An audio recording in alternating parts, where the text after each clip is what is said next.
NTV Bangla. আসুন দেখে নিন আজকের খবর।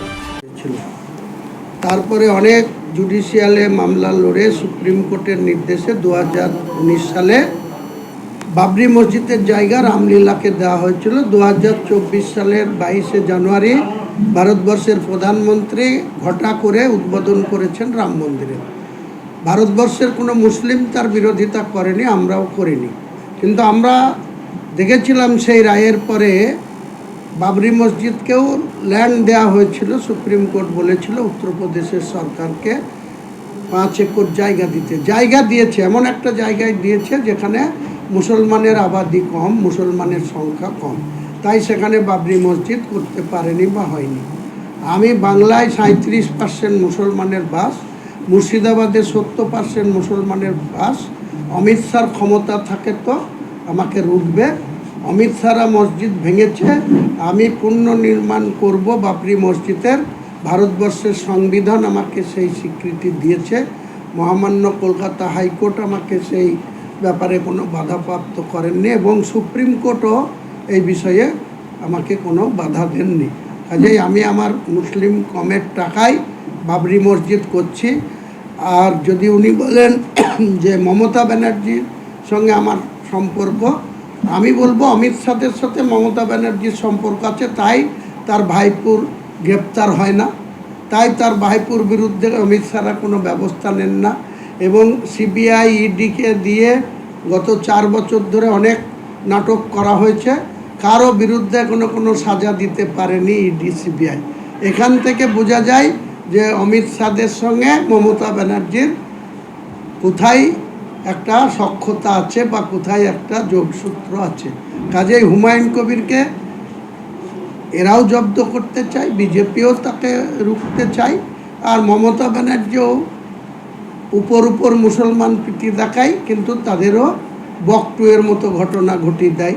মুসলিম পরিবারদের আগুন দিয়ে ঘরে পুড়তে হয়। কাজেই বাংলার মুসলমানরা বুঝে গিয়েছে আগামী দিনে মুসলমানরা না সাম্প্রদায়িক বিজেপিকে ভোট দেবে, না তার দোসর মমতা ব্যানার্জিকে ভোট দেবে। বাংলার মাটিতে বাবরি তৈরি ষড়যন্ত্র রুখবে বিজেপি। হুমায়ুন কবিরকে পরিকল্পনাভাবে বাইরে বার করে বাবরি মসজিদ তৈরি করা ষড়যন্ত্র করা হয়েছে, কি বলবেন? হ্যাঁ,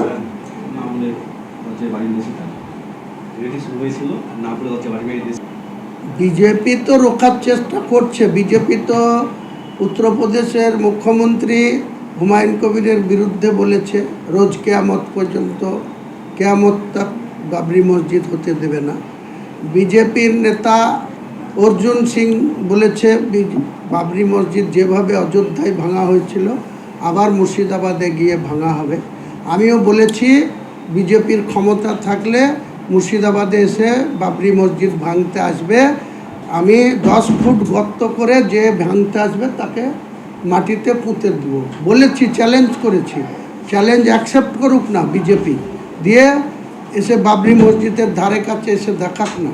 আর সুপ্রিম কোর্ট যখন আইনগত সিদ্ধ করেছে, যখন আইনগত স্বীকৃতি দিয়েছে, সেখানে অমিত শাহকে, যে অমিত শাহ তারও যতটুকু ভারতবর্ষ অধিকার, হুমায়ুন কবিরের বা মুসলমান সম্প্রদায়েরও ভারতবর্ষে একই অধিকার। কাজেই ওনারা যতই আস্ফলন করুন, ভোটের রাজনীতিতে ভোট পাওয়ার জন্য, হিন্দুদের ভোট এককাট্টা করার জন্য মমতা ব্যানার্জিও পুজো করছেন, মন্দির করছেন, আবার এও বাবরি মসজিদের বিরোধিতা করছেন। এটা তো জানা কথা, যত খুশি করুন না, কিন্তু মুসলমানরা বুঝে গিয়েছে মুসলমানদের অস্তিত্ব মুসলমানরাই রক্ষা করবে, বাবরি মসজিদকে রক্ষা করবে মুসলমান ভাইরাই।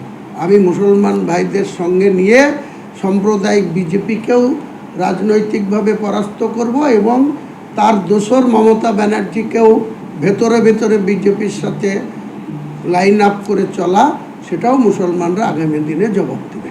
তিনি আরও জানান যে ভারতবর্ষের সরকার চালাচ্ছেন, ওনারা কখন কি বলেন নির্বোধের মতো। পরিকল্পনা করে যদি বাদ করা হয় তাহলে আমার অনেক জায়গায় তারা যেভাবে হিট করছে বা যেভাবে আমাদের পিছনে লাগছে, সেটা তো নয়। নিশ্চয়ই যদি তলায় অমিত শাহের সঙ্গে মমতা ব্যানার্জির যে একটা ভেতরে আন্ডারস্ট্যান্ডিং আছে, তার প্রমাণ সিবিআই ইডি কোনো ফাইনাল চার্জশিট দিয়ে তৃণমূলের মন্ত্রী এমএলএ আধিকারিকদের কোনো সাজা দেওয়াতে পারে না, এটাই তো প্রমাণ।